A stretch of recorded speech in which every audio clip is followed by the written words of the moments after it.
Alcoholics Anonymous International Convention in Aarhus 2017. Your 12th consecutive year running.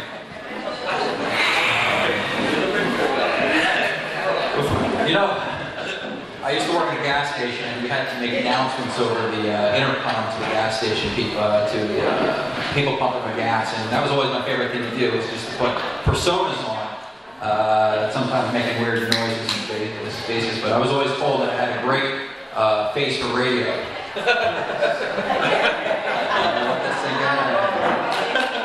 I concur. Just a quick little plug, because a couple people have asked me. There is an English meeting in Aarhus every week, AA meeting, Alcoholics Anonymous meeting, Sundays at 7 p.m. We actually have commitments rolling over next month, so if you're looking for a commitment, like a 3-month service commitment, or a response to time you get a commitment, we have them, or if you want to practice your English, you're welcome to join us. We meet on Karl Blockstad. Exactly, Karl Blockstad. I can give you more information if you seek it. Anyway, we're going to be rocking and rolling. We're on schedule with our plan. We're going to have Caroline and Simon come back, give a presentation on 10, and give a presentation on 11 after a short little break. So please help me welcome them back.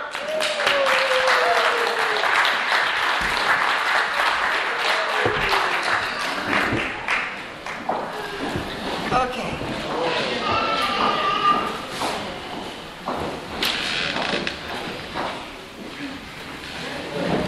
Getting good at this now. Yeah. All right, so here we are, we're back. For those of you who've been with us, we just spent a good amount of time on 9. Really, we spent the day, 1, 2, 3, 4, 5, 6, 7, 8, 9. I really feel strongly that it's very helpful to keep things in context and always remember why we are doing any of this. One reason, I was remembering when I was new and I had like maybe 30 days, and I thought, why do I have to keep doing the steps? I already got sober. I should be all finished. It turns out I only needed to do 3 steps because I haven't had a drink yet and I feel good. There is no end to how free we can get. It's infinite. We are always either getting freer or more imprisoned. There's no standing still. For me, at least. I don't know, maybe you can stand still, but I can't. I'm always either getting freer or I'm getting more imprisoned. And so again, just to be clear about where we are doing these 12 steps. They are a ladder to a power that will keep us sober.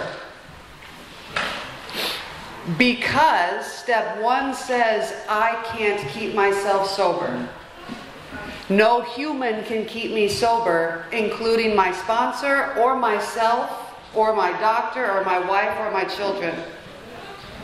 So what I have to do are take these steps to connect to this power. I learn in step 3 that what's blocking me from this power is me. I learn in step 4 what that me looks like. I take this act of humility and willingness to share.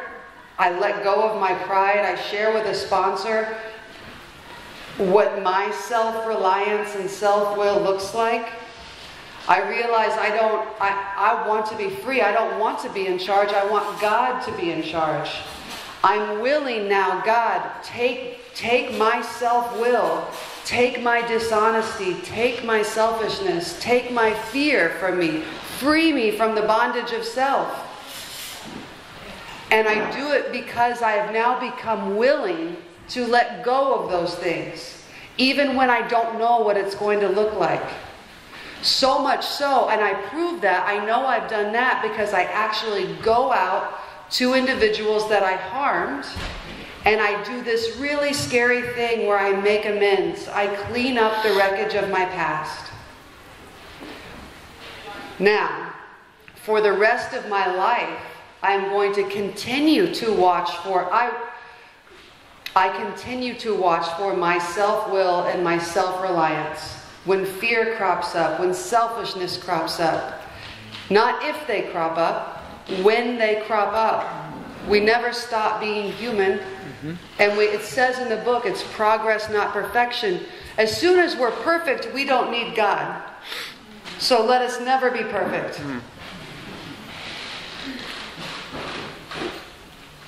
So when our human imperfection crops up, there are instructions for what to do. There are instructions for how to stay on the rocket into the fourth dimension. So let's go there now. What are those and how, Caroline? I'll tell you.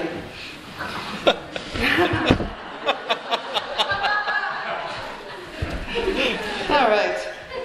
We're on page 84.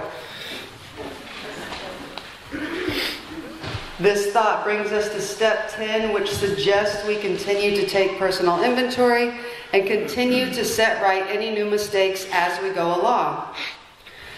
There's a word, vigorously.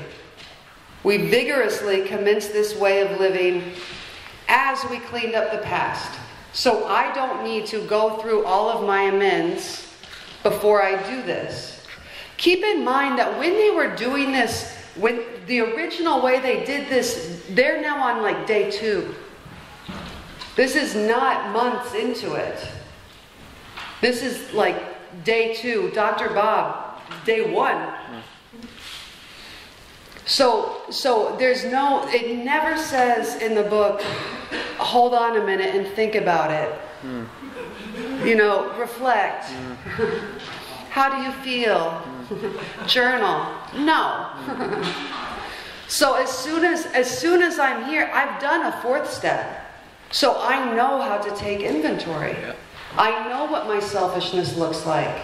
There's no reason to pause that when it comes up. I have to do the same thing with it as I did in the 4th step. As we cleaned up the past, we have entered the world of the Spirit. What a promise. At this point, we've entered the world of the Spirit. Because we have started faith without works is dead, so faith with works is alive. We have started the works by doing our amends. So we are now living in a reality where God is everything. We are not thinking about a reality where God is maybe everything. We are actually acting as if. We've started to have experiences of God. We've had experiences where I thought, oh no, I could never make an amends to that person. She's too angry, or it's too messy, or I'm too angry, or I'm not ready. And in spite of everything I think I know, I do it anyway. I take the action with the faith and I watch how God demonstrates through me what God is capable of. I'm not demonstrating how brave I am. I'm demonstrating what God can do when I take these actions. So I have now entered the world of the Spirit. This is not, okay. So we have entered the world of the Spirit. Our next function is to grow in understanding and effectiveness. This is not an overnight matter. It should continue for our lifetime. Continue to watch for selfishness, dishonesty, resentment, and fear. When these crop up, here are the instructions. When these crop up, and these are the only instructions. Right? Yeah. The yoga isn't part of it. You know what I mean? Absolutely. When these crop up, this is what we do. Yeah. Number 1, we ask God at once to remove them. Before I try to fix it, I go to God first. We discuss them with someone immediately, maybe a sponsor, and make amends quickly if we have harmed anyone. Quickly. It can be right there. This becomes over time just a working part of our day in and day out life. There are plenty of times when, well, let me finish the instructions. Okay. Make amends quickly if we have harmed anyone. Then we resolutely turn our thoughts to someone we can help. Just 4 things. Ask God at once to remove them. Discuss with someone immediately. Quickly make amends if we've harmed someone. And then turn our thoughts to someone we can help. I love the last one because what got me in the mess in the first place is I was thinking about me. That's always what gets me in that mess. As soon as I start worrying about myself, it's like I took a hallucinogen. I can't see anything clearly. Suddenly everyone's out to get me. I probably am going to have to tell someone some lie because it's all going wrong when I'm worried about me. When I think about how to help someone else, it's like windshield wipers. So that's it. Those are the 4 instructions. Then my favorite line of the entire book. This is both for me a promise and an instruction. In one sentence. Love and tolerance of others is our code. So, one thing I know, one thing I can use as a tool is that if I'm with someone and I don't feel love or tolerance, I am probably being selfish. Which means I spend entire days. And that goes for my enemy, that goes for my wife, that goes for friends, sponsees, people. It doesn't matter what you are doing. If I'm not in love and tolerance with you, it is because the disturbance is within me. I am being selfish. I am being dishonest, or I am afraid. It's kind of a fun game, is really the truth. It's like a clue. You know, I had a sponsee that I was sponsoring, and she got very neurotic. Every step she took, she was afraid. Is this selfish? Is this selfish? Is this selfish? I don't know. How do I know if I'm being? I don't know if I'm being. She was obsessed with herself, right? That's the opposite of what we are looking for. I am not to walk through my day under a microscope. I'm supposed to be looking at God. So please don't let this bring you into a state of neurosis. The idea, you'll know, you'll feel the discomfort if you are being selfish, dishonest, or afraid. You want to take something from there? Sure. Thanks, Caroline. As Caroline mentioned, there's 4 or 5 actions there in the continuing to watch. And what's interesting is that we are watching for the very same things here that we were looking for in step 4. Selfishness, dishonesty, resentment and fear. The same 4 character defects. Sometimes I've been working with men and they've had another sponsor or something and they've got like this list. Yeah. And there's this and there's that and there's judgment and there's arrogance and there's this and there's this and it's just like a list of like 30 defects. And I understand if we're doing extended stuff and you want to look at this stuff deeper, but first time through the work for the newcomer, we're looking for 4 things: selfishness, dishonesty, resentment and fear. All of the other kind of things that are often manifestations of those 4 defects: sensitivity, selfishness, jealousy, selfishness, fear. You know, these are the things but these are the core things. And as Caroline said, it's when these crop up, and it's not if. We ask God at once to remove them. Sounds like 6 and 7 again. We discuss them with someone immediately. Sounds like step 5 again. Notice the word discuss. It doesn't mean dump. Yeah, you're familiar with that term, the kind of, I just need to dump this. No, that's not what it says, because that means you sling it aside and don't look at it and don't do anything else with it, and you screw up somebody else's time. We don't dump this stuff. We look at what we've done.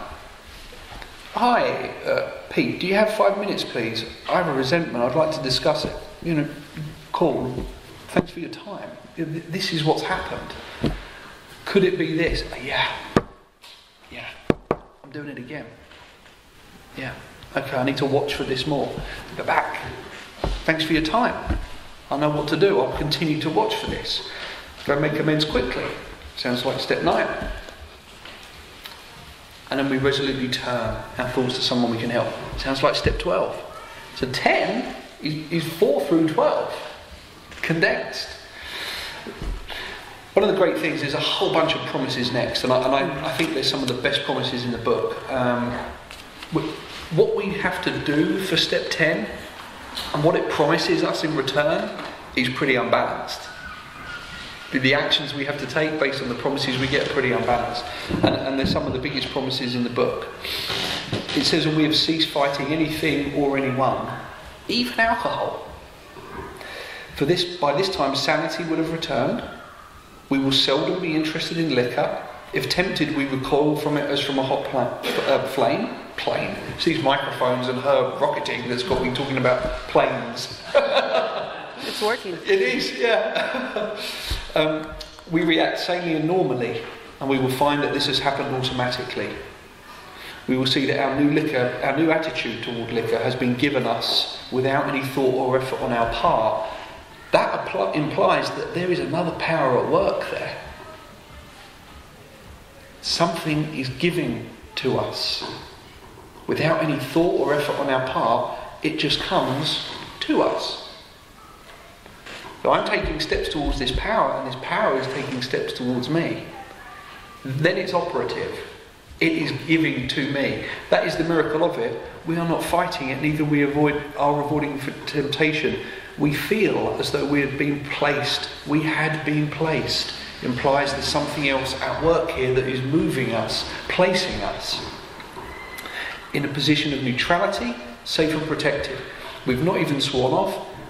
2 biggest lines in the book, in my humble opinion. Instead, the problem has been removed. It does not exist for us.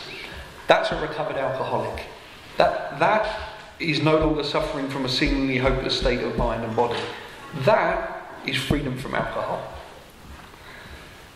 I've got to stay in that spot. It says here we're neither cocky nor we're afraid. That is our experience, not opinion. That is how we react so long as we keep in fit spiritual condition. How do we keep in fit spiritual condition? 10, 11 and 12 will show us that.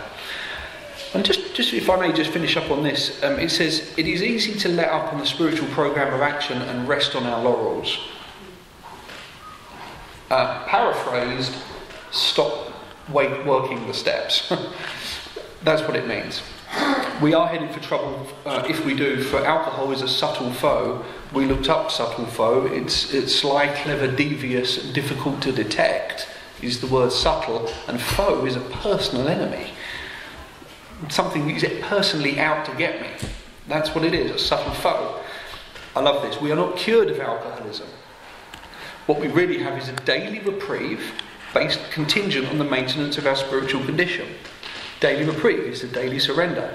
I introduce myself as a recovered alcoholic not because I particularly want to cause controversy or separate myself from anyone in the room or be arrogant, but it's just that's my experience. I've recovered from alcoholism. I no longer suffer from a seemingly hopeless state of mind and body. I'm not cured. My sponsor will tell you that. He sees my inventory. And the other thing is in 10 as well, is I've been living this way a while now, and I don't think there is a week that goes by when I do not get a resentment or fear, or I'm selfish. There isn't a week that goes by where one of these things don't come up, and I question it when newcomers or people say that they don't get resentments. I know, I understand. We are free of resentment, but they come back. You know, just because I've recovered doesn't mean I'm cured. Resentment comes back. Selfishness comes back. Fear comes back. I remain sceptical of people that portray to be spiritual gurus or spiritual giants and are never have resentment because they've recovered. I'm suspicious of that, because it's not been my experience, and it's not been the experience of other people too. Either they're lying or they're on drugs. In my experience. Now it says here, there's one last instruction before we wrap up on step 10, and it's an important one. It's often overlooked. It says every day, remember daily surrender, daily reprieve, every day is a day when we must carry the vision of God's will into all of our activities. What's the vision? And this is important that we're clear on the vision of God's will in my activities. How do I think? Well, you were saying earlier about how would God have me be? What would He think? What do I think He would have me be? How does God want me showing up at work? How does God want me showing up in AA? How does God want me showing up in my home? Now, I try and be the same person in all of those areas. I don't have a game face for AA or a game face for work or a game face for my family. I try to be the same person, but it's important to have a vision, because in that vision I can ask for God's will for me in this situation and try and grow towards that. That's important for me to be able to do that. Because otherwise, if I don't have a vision of that, of what to grow towards or to grow in understanding and effectiveness of God's will in my activities, the chances are I will go back to default position, which is self. Yeah. You know? It says, how can I best serve thee? Thy will, not mine, be done. In every area of my life. And it is difficult to do, but I have to have that vision. If I don't, I'll go back to the default position, which is self. It says, these are thoughts which must go with us constantly. Now that's a tall order. Constantly? Tall order. I mean, I fall short many times during the day. No. on that, yeah. Can you believe that? We can exercise our willpower along this line all we wish. It is the proper use of the will. And we were talking last night at dinner, and it's quite amazing. When, and this is where the vision comes in. When my will, and if I think of God's will for me in what the third step says it is, really, it tells me what God's will for me really is. And it asks, in step 7, it asks me to be free of defects that stop me from doing God's will. And God's will for me, as it says in the third step, is God will take away these difficulties and my bondage of self, so that I can bear witness to those I would help of thy power, thy love, and thy way of life. My job is to help God's kids carry this message, not my message or a message or the message, this one, that I have had a spiritual awakening as a result of the 12 steps, and I will try to help the alcoholic who still suffers with that, and to practice these principles in all my affairs, hence the vision for all my affairs. If I am truly doing that, my will aligns with God's will, because that's what the book tells me to do as an alcoholic. And it's when my will is aligned with God's will that the power flows. And I really feel it, especially in working with others, and especially when carrying this message, in that I have power during the day, and I get to do my job and be a boyfriend to my girlfriend and all the other stuff. But there is a different kind of power when I'm carrying this message, and I'm trying to carry this message to other alcoholics. It seems as though that's what God laid out for me in the third step. And when my will aligns to that, real power flows. And we'll come to that in step 12 in the next session. But that's when I feel completely at one with that power. I am energized by that power. That power overtakes what I think and actually what I say. And that power moves me in that process. The correct use of the will. How can I best serve thee? Thy will, not mine, be done. What's God's will for me? It says it in step 3. Bang. then there's the connection, then there's the power. And then at that moment, when I'm doing that stuff and I'm helping other alcoholics and I'm in the trenches and I'm carrying the message, I am not thinking about me. And I'm not thinking about what I'm going to say, what I'm going to say next, what I should say next. The power flows. It is an incredible sense of freedom and an incredible sense of purpose and an incredible power. In order to get to that spot, I have to have worked the previous 11 steps in order to be able to access that power. But it's the proper use of the will. How can I best serve thee? Thy will, not mine, be done. What's God's will for me? It says it in the third step. He's going to take away the difficulties and the bondage of self, so I'm going to go help his kids. For me, it's that simple.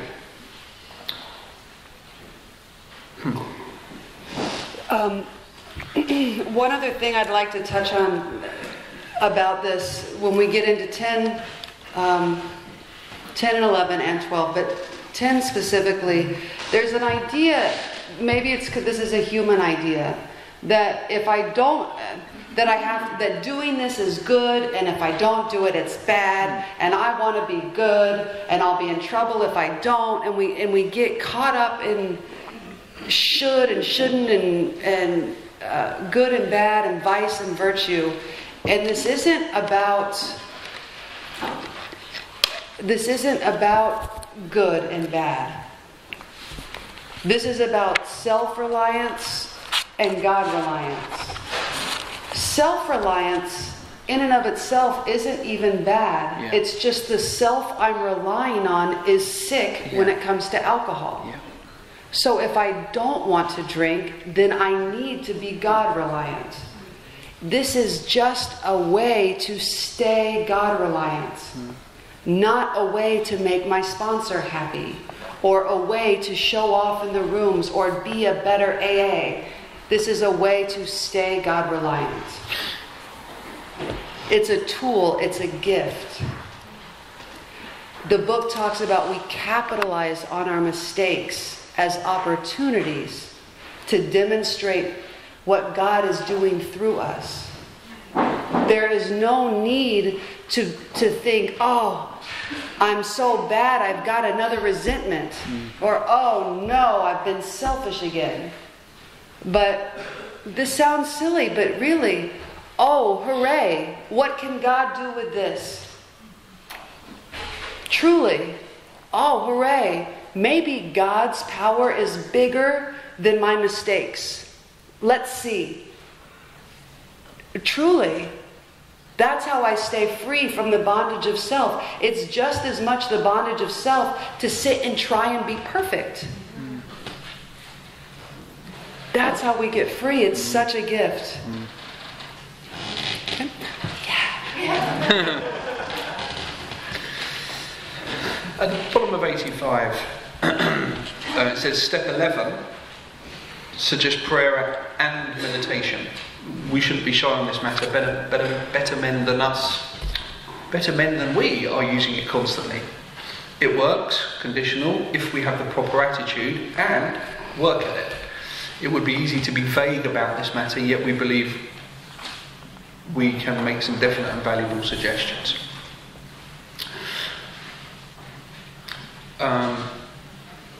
Here, there are disciplines on what to do at night, how to wake up, how to start my day, what to do during the day that takes me back to what I do at night again. And there are disciplines here. Easy to overlook. This requires work, as it says here, and discipline and effort to try it. But I can guarantee you, working with these as conscientiously as one can, the more I apply and get closer to what these disciplines tell me to do, the freer my day is. The freer from self I am during the day. And it's really quite amazing. We'll go through it, but it says when we retire at night, we constructively review our day. And that constructively. You know, if I've had a bad day, I don't use it as an excuse to beat myself over the head and tell myself I'm a worthless piece of shit and I'm never going to get this and what's the point anyway. You know? because the ego can go there. The same way, if I've had a good day, I don't congratulate myself. You got it legged, super. You know, you're the silver surfer of sobriety. Yeah. No, because the ego will do that too. I'm either worse or better. But it says again, where were we? Selfish. Sorry, I'm reading words that aren't even there. Where were we? Were we?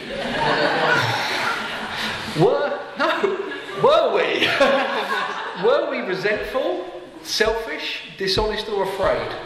I've seen those 4 things before. They're the things I'm looking for in step 10, and they're the things that we're looking for in step 4. Do we owe an apology? Step 9.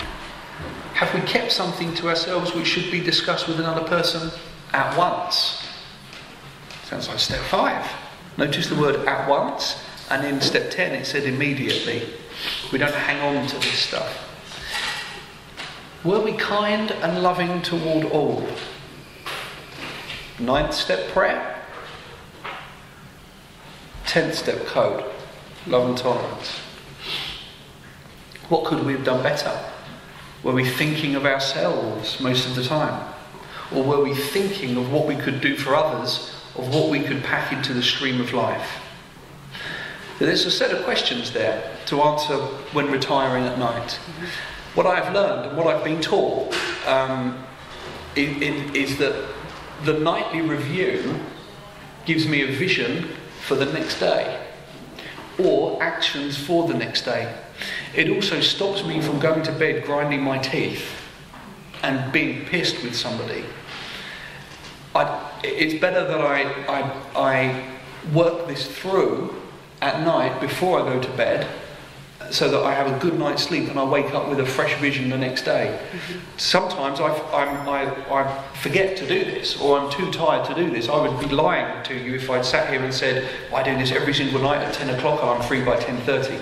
The truth of the matter is, you know, I miss it sometimes. Yeah? If I am carrying resentment or if I am carrying fear, I will sit down and do this, because I can't sleep if I have resentment. I can't sleep if I have fear. And if I wake up the next day, my head is noisy.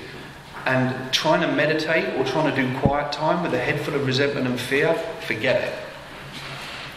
It's game over. I can't get to that quiet space.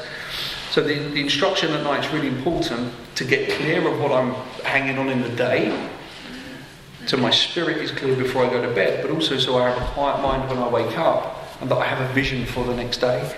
If I offended you during the day, and I see that, and I'm reviewing my day, I owe you an amends. If I'm doing my review at 11:30 at night, I'm not going to call you and wake you up. What I'll do is is the next day I'll put it on something that I need to do, that I need to take care of, and I'll make the approach the next day. Because it gives me that vision from checking myself in the evening. Then when I wake up, there's an instruction on awakening. It tells me exactly what to do on awakening. And I'll just do this bit on the meditation part as well, because I think for me it's really important. It says, on awakening, let us think about the 24 hours ahead. We consider our plans for the day. Before we begin thinking, we ask God, here's a prayer, to direct our thinking, especially that it be divorced from self-pity, dishonest or self-seeking motives. Under these conditions we can employ our mental faculties with assurance, for after all God gave us brains to use. So what happens with me now is, upon my first conscious breath or thought, I don't know about you, but my first thought, first thing in the morning, is about me.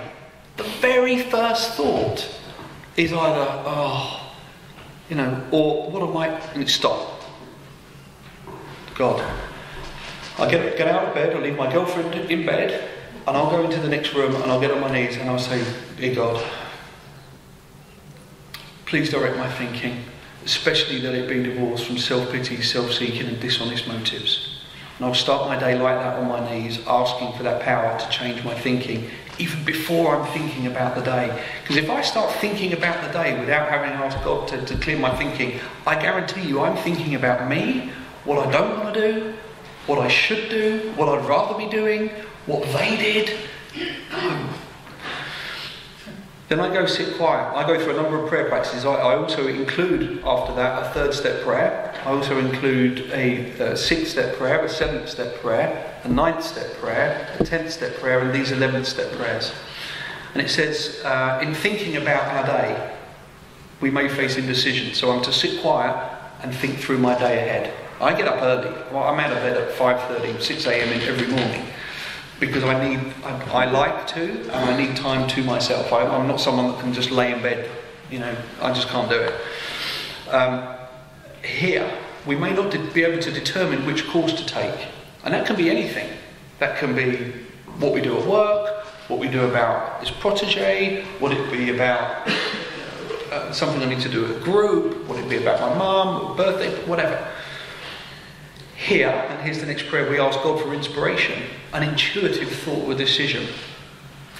Next thing, probably one of the most difficult things for a self-willed alcoholic to do when you wake up. Relax and take it easy.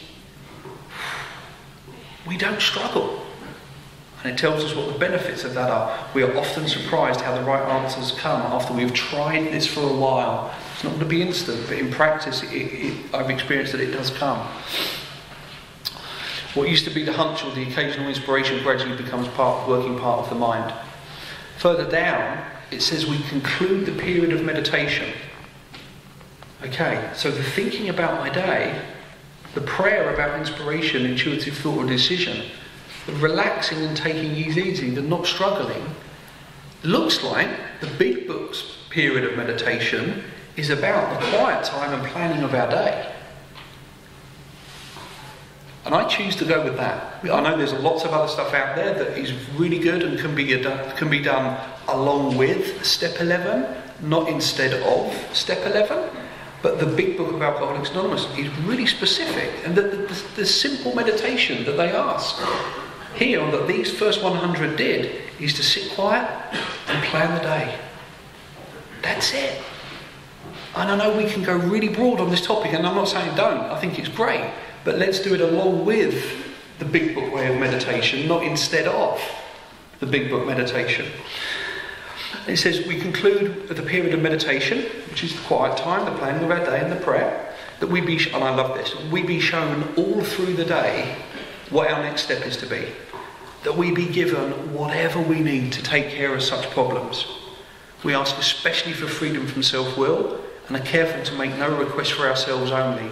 We may ask for ourselves, however, if others may be helped. We are careful never to pray for our own selfish ends. And I can complete that prayer, and it's almost like going, God, it's yours. I trust you. Whatever happens, I trust you that you've got the answers. Go. As Mark Houston used to say, bring it on. And what I do is I conclude that period there. There's a prayer in the Vision for You. It says, ask your Creator every morning in morning meditation what you can do for the man that still suffers. The answers will come if your own house is in order. See to it that your relationship with him is right.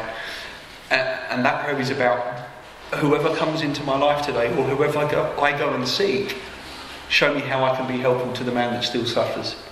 And I try and do many things in Alcoholics Anonymous during my day. Guys I work with, guys I sponsor, thinking of different ways to try and carry the message. Just to finish up on this and then then it tells us, so that's what to do before we leave the house. And before, I used to be like, okay, God meditation is something I did at home. I leave the house, boom, shut the door, right, it's all about me. Mm-hmm. But no, they tell us what to do as we go through the day. Alright, this is important. We pause. Whew. When agitated or doubtful, we don't try and fix it and try and fix ourselves, and ask, here's another prayer, for the right thought or action. We constantly remind ourselves that we are no longer running the show, humbly saying to ourselves many times each day, thy will be done. And there's the instruction for the day. So we have nightly review that gives us the vision for the morning. We have upon awakening, prayer, and reflection around our day and the planning of our day, a period of quiet time, and then a prayer throughout the day as we go through the day. And that is the conscious contact that they talk about in step 11. From night to morning throughout the day. We're constantly in that process. And that's the way of life that makes drinking unnecessary. That's the way of life that they talk about in Alcoholics Anonymous. That's the spiritual way of life, because 10 and 11 together is all of the steps together.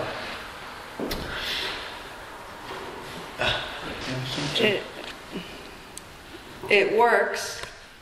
It really does. There you go. On page 88. It works. It really does. In the 9 years I've been doing this, I have rested on my laurels plenty of times. This is, again, not good, bad, but cause and effect. And I've gone from being rocketed to the 12th dimension, I mean, just in the sunlight of the Spirit, free as a bird, made the mistake of taking credit for that. Mm-hmm. Made the mistake of thinking that was the result of something I did, not the result of something that was done to, through, and for me. As soon as I started taking credit for it and looking at what I had accomplished, suddenly I was able to get by. I was strong enough to handle fear. Mm. I was strong enough to handle resentment. I could survive a night of resentment. I could survive a night of fear. One night easily becomes 2. 2 easily becomes 6 months. Yeah. Not that we're good at taking advice. I'm certainly not. What happened to me was one of the most profound things that's in this is we must be careful not to drift into remorse and morbid reflection. That is the bondage of self. Yeah. And it takes away our ability to be useful to others. There is nothing useful about me sitting in a prison that I've locked myself in because I deserve it. I was bad today and I don't deserve joy today. I need to really sit and think about what I did. That there's nothing useful about that. This is not about how well Caroline did today. I'm free because I got to spend the day looking at how well God did. And if I find I had an imperfect day, which has been every day, again, I capitalize on the opportunity to see how God can work with that. So that maybe this time tomorrow, I'm grateful. The amends story you told I was so moved by it. Because there's no mistake so big that God can't use it to help someone else. Yeah. And it is selfish and self-centered and limiting and self-reliant for me to think otherwise. There's no need for the morbid reflection. I'll tell you, the reason 2 days, 2 nights turned into 6 months was because every day I worried about the mistakes I'd been making and worried it was too late. I had gone too far. It's like quicksand. And the more I tried to fix it myself, the faster I sunk.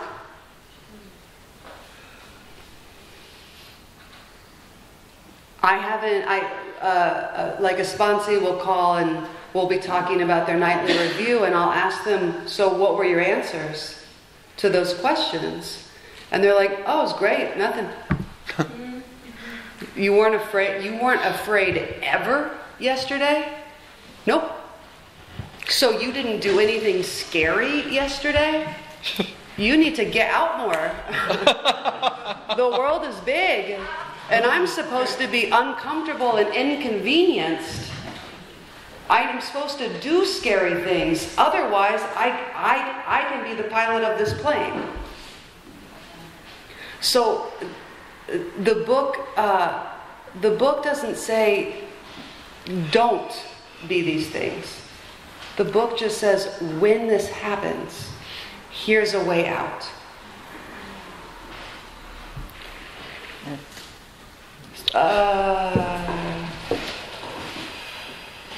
Where is Jason? He's there. Oh, are we? Is this good? We good. Good time? Okay, so let's take a break. Yeah. Yep.